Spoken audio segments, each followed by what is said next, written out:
তবে এর চেয়েও আশ্চর্যের বিষয় হচ্ছে যে দাজ্জালের মতো পৃথিবীর সবচেয়ে বড় ভয়াবহ ফিতনাকে পৃথিবী থেকে ধ্বংস করে দেওয়ার পর এমন এক ফিতনার মুখোমুখি হবে ঈসা আলাইহিস সালাম এবং তার সঙ্গী সাথী মুমিন মুজাহিদরা, যে ফিতনা মোকাবেলার সক্ষমতা দাজ্জালকে হত্যাকারী ঈসা আলাইহিস সালামেরও থাকবে না। একথা আমি বলিনি, রাসূল সাল্লাল্লাহু আলাইহি ওয়াসাল্লাম বলছেন। তিনি বলছেন, আল্লাহ বলেন, আল্লাহ ঈসা আলাইহিস সালামের কাছে ওহী করবেন, ইন্নী কদ আখরাজতু ইবাদান লি, আমার কিছু বান্দা, মানে আদমের সন্তান, আমার কিছু বান্দা আমি বের করে দিয়েছি, লা ইয়াদানি লি আহাদিম বিকিতালিহিম, কারো পক্ষেই সম্ভব নয় যে তাদের সাথে মোকাবেলা করবে। ঈসা তোমার পক্ষে সম্ভব নয়। যে ঈসা দাজ্জালের মতো বড় ফিতনাকে ধ্বংস করেছে তার পক্ষে সম্ভব নয় এখন আল্লাহর যে বান্দারা বের হবে তাদের সাথে মোকাবেলা করা। তারা কারা? তারাই হচ্ছে ইয়াজুজ এবং মাজুজ। যে ইয়াজুজ এবং মাজুজকে বাইবেলের ভাষায় বলা হয়েছে গগ অ্যান্ড ম্যাগগ। এটা শুধু উচ্চারণের পার্থক্য। ইয়াজুজ এবং মাজুজ, এই ইয়াজুজ এবং মাজুজ যখন বের হবে তখন আল্লাহ সুবহানাহু ওয়া তাআলা ঈসা আলাইহিস সালামকে আদেশ দিবেন যে তুমি আমার বান্দাদের নিয়ে আশ্রয় নাও তুর পাহাড়ে। ফাহারিজ ইবাদি, তথা মুমিন এবং মুজাহিদ বান্দাদের নিয়ে কোথায় আশ্রয় নেবে? তুর পাহাড়ে। চলেন আমরা একটু দেখে আসি তুর পাহাড়ের লোকেশন। আপনারা যারা আমার বানু ইসরাইলের বক্তব্য শুনেছেন অথবা আমার ফিলিস্তিন বইটা পড়েছেন তারা অবশ্যই এই সিনাই মরুভূমির কথা ব্যাপকভাবে শুনেছেন। এই যে পাশে আমরা দেখতে পাচ্ছি মিশর, এই সমুদ্র পার হওয়া অবস্থায় ফেরাউন ডুবে গেছে, আর এখানে এসে মুসা আলাইহিস সালাম আশ্রয় নিয়েছেন। এই যে তুর পাহাড়, এই তুর পাহাড়ের আশেপাশের অঞ্চলে মুসা আলাইহিস সালাম আশ্রয় নিয়েছেন। এবং এই বিশাল সিনাই মরুভূমিতে যতগুলো ঘটনা, বানু ইসরাইলের পাথর ফেটে পানি বের হওয়া, বানু ইসরাইলের আকাশ থেকে মেঘ দিয়ে আশ্রয় দেওয়া, জান্নাত থেকে মান্না এবং সালওয়া পাঠানো, এবং তুর পাহাড়ে মুসা আলাইহিস সালামের ইবাদত, আরবাঈনা লাইলা ওয়াইদ আদনা মুসা আরবাঈনা লাইলা, 40 রাত ইবাদত। তুর পাহাড় থেকে নেমে এসে দেখলেন যে বানু ইসরাইল শিরকে লিপ্ত হয়ে গেছে। তারপরে এই যে জেরুজালেম, এটা বিজয়ের জন্য আল্লাহর আদেশ, যে তাদেরকে আল্লাহ আদেশ দিলেন তোমরা যাও যুদ্ধ করো। তারা বলল যে না, এখানে আমালেকা গোত্র আছে, বিশাল দেহের শক্তিশালী, আমরা যুদ্ধ করতে যাব না। তখন আল্লাহ তাদের আযাব দিলেন যে 40 বছর তোমরা এই মরুভূমিতে ঘুরপাক খাও। ইতিহুনা ফিল আরদি 40 সানা, এই মরুভূমিতে। তো এই সিনাই মরুভূমিরই একটা বড় অংশ হচ্ছে তুর পাহাড়, যেটা মুসা আলাইহিস সালামের স্মৃতির সাথেও সম্পৃক্ত। এই তুর পাহাড়, এই সিনাই মরুভূমি।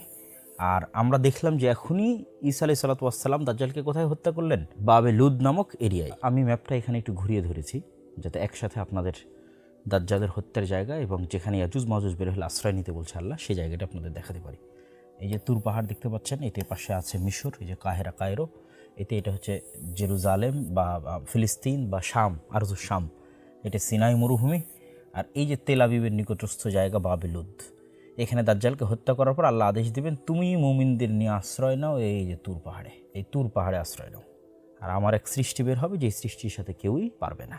তো আমরা দেখছিলাম ইয়াজুজ এবং মাজুজ বের হবে এবং ঈসা আলাইহিস সালাম মুমিনদের নিয়ে তুর পাহাড়ে আশ্রয় নেবে। ইয়াজুজ এবং মাজুজের প্রথম দল বুহাইরা তাবারিয়া, ওই সেম সি অফ গ্যালিলি আপনাদের দেখিয়েছি, ওটা অতিক্রম করার সময় সেটা সম্পূর্ণ পানি তারা পান করে নেবে।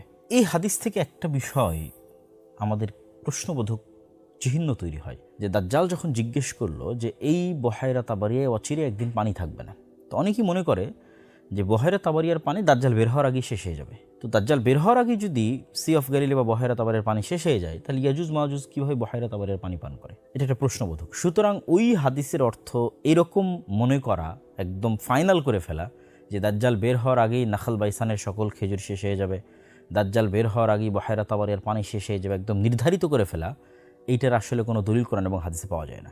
বরং একদিন থাকবে না, এটার দ্বারা উদ্দেশ্য এটাও হতে পারে যে ইয়াজুজ মাজুজ একদিন এই সমুদ্রের পানি খেয়ে ফেলবে, এটাই উদ্দেশ্য হতে পারে, যেটা এই হাদিস থেকে বোঝা যাচ্ছে। আল্লাহু আ'লাম বিসওয়াব, সঠিক জ্ঞান আল্লাহ সুবহানাহু ওয়া তাআলার কাছে আছে। তো যখন এই ইয়াজুজ মাজুজের এই ভয়ঙ্কর ফিতনা পৃথিবীতে ছড়িয়ে পড়বে, তখন ঈসা আলাইহিস সালাম মুমিনদের নিয়ে যে তুর পাহাড়ে আশ্রয় নিলেন, সেখানে তো কোনো খাবার নাই, পানি নাই, সারা পৃথিবী ইয়াজুজ মাজুজে পরিপূর্ণ, এবং তাদের সংখ্যা এত পরিমাণে বেশি হবে যে এই ভয়ঙ্কর ভয়াবহ ফিতনা অবস্থায় যখন কোনো খাবার পানি কিচ্ছু থাকবে না, ভয়ঙ্কর ভয়াবহ দুর্ভিক্ষ দেখা দিবে, তখন যে নবী নিজে হাতে দাজ্জালের মতো পৃথিবীর সবচেয়ে বড় ফিতনাকে ধ্বংস করলেন, সেই নবী এবং তার সঙ্গী সাথী সকলেই আল্লাহ সুবহানাহু ওয়া তাআলার দিকে একনিষ্ঠ মনে ফিরে যাবেন এবং আল্লাহ সুবহানাহু ওয়া তাআলার নিকটে দোয়া করবেন এবং আল্লাহর কাছে কান্নাকাটি করবেন যেন এই মহাবিপদ থেকে, ফিতনা থেকে তাদের মুক্তি দেওয়া হয়।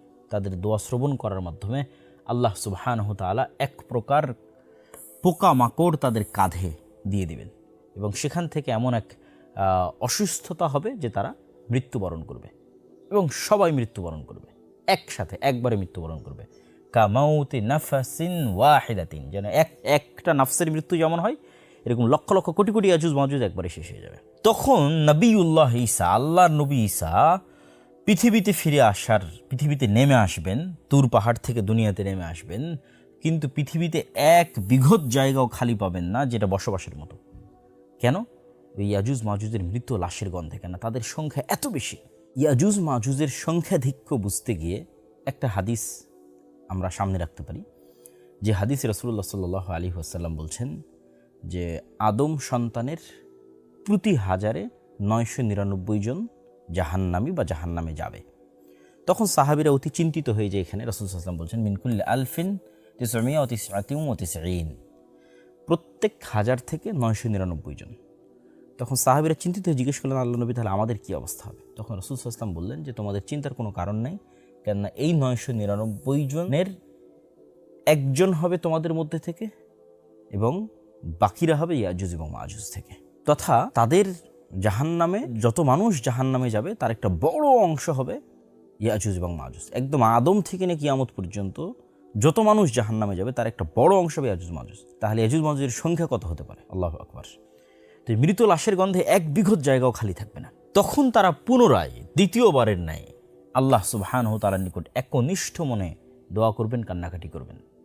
তখন এবার দ্বিতীয়বার তাদের দোয়া কবুল করে আল্লাহ সুবহানাহু ওয়া তাআলা এক প্রকার পাখি পাঠাবেন, যে পাখির কথা রাসূলুল্লাহ সাল্লাল্লাহু আলাইহি ওয়াসাল্লাম বলছেন কাআনাকিল বুখতি।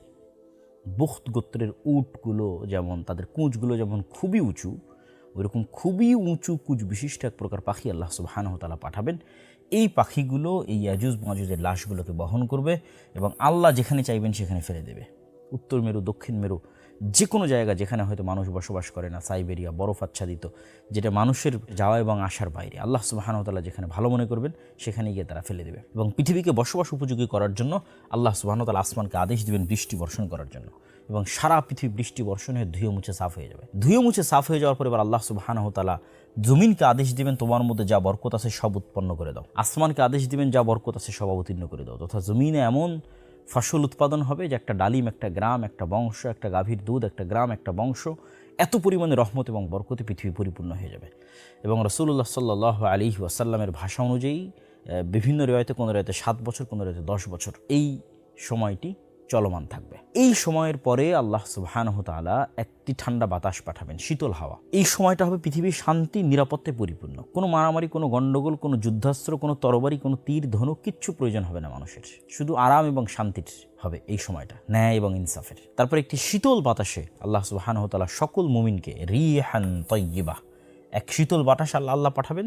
এই শীতল বাতাসে রূহা কুল্লি মুমিনিন ওয়া কুল্লি মুসলিমিন, সকল মুমিন, সকল মুসলিম মারা যাবে। শুধু কারা বাকি থাকবে? শিরারুন নাস, ফাসিক এবং ফাজির মানুষেরা বাকি থাকবে। এই ফাসিক এবং ফাজির মানুষদের উপরই একটা সময় গিয়ে কিয়ামত কায়েম হবে। কতদিন পরে ওটাও আল্লাহ সুবহানাহু ওয়া তাআলা ভালো জানেন, ওটাও আমরা জানি না। কিন্তু ওই সময়গুলো সেই সময় যখন কোরআন থাকবে না, কালিমা লা ইলাহা ইল্লাল্লাহ থাকবে না, আল্লাহর নাম উচ্চারণ করার মতো কেউ থাকবে না, মক্কায় হজ হবে না, কাবা ঘর ধ্বংস হয়ে যাবে। ওই সময়গুলো হচ্ছে সেই সময় যখন মানুষ কুকুর শ্রীগালের ন্যায় খোলা মাঠে যৌন মিলনে লিপ্ত হবে, কোনো লজ্জাবোধ কাজ করবে না। এই যে ভয়ঙ্কর ভয়াবহ যে সময়গুলো, এই সময়গুলো ঈসা আলাইহিস সালামের আগমনের পূর্বের সময় নয়। ঈসা আলাইহিস সালামের আগমনের পূর্ব পর্যন্ত, দাজ্জালের আগমনের পূর্ব পর্যন্ত কোরআন থাকবে, হাদিস থাকবে, দ্বীনের জ্ঞান থাকবে, মসজিদ থাকবে, মাদ্রাসা থাকবে, হজ থাকবে, ওমরা থাকবে, লা ইলাহা ইল্লাল্লাহ থাকবে, সব থাকবে, জিহাদ থাকবে, মুজাহিদ থাকবে, সবই থাকবে। আর এই যে যেগুলো একদম না থাকা, পরিপূর্ণ খারাপে পরিপূর্ণ হয়ে যাবে পৃথিবী, এটা হবে ঈসা আলাইহিস সালামের মৃত্যুর পরে। আর ঈসা আলাইহিস সালামকে কবর দেওয়া হবে মুহাম্মদ সাল্লাল্লাহু আলাইহি ওয়াসাল্লামের পাশে। আমরা যদি